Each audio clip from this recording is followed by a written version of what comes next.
surrender to cynicism and to overlook a growing global conscience that prioritizes principle over profit and people over power. Yes, national interest may influence politics, but it no longer defines it. Moral courage increasingly guides international decisions, often at the cost of comfort, alliances, and economy.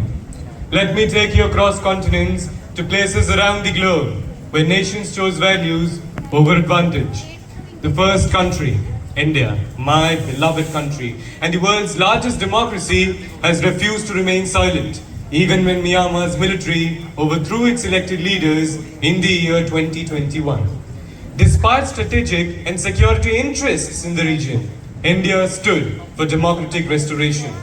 Again in the year 2022, India extended over $4 billion in unconditional aid to Sri Lanka during its economic collapse. Not for political leverage, my friends, but for humanitarian responsibility.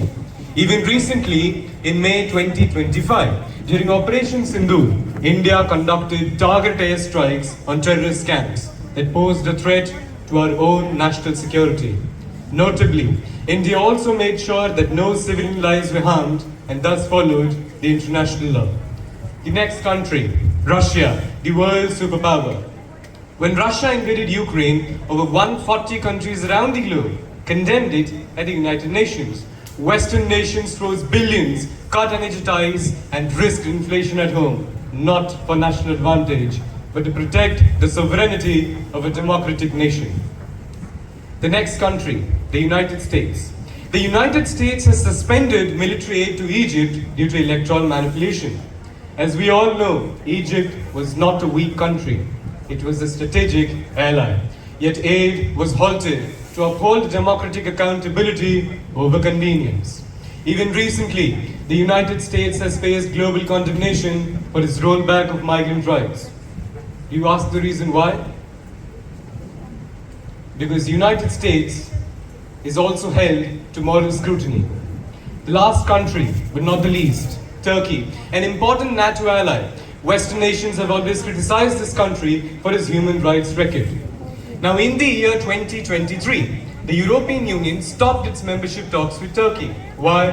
Because it did not respect democracy and did not allow press freedom. Now, let me ask to the wonderful audience sitting over here, if international politics is solely about national interest, then why would countries risk economic loss to impose sanctions? Why would democracy speak out even when silence benefits them? The answer is clear. Because the world is shifting. International politics is no longer a battlefield of dominance, it is becoming a platform of principle. Not just about alliances,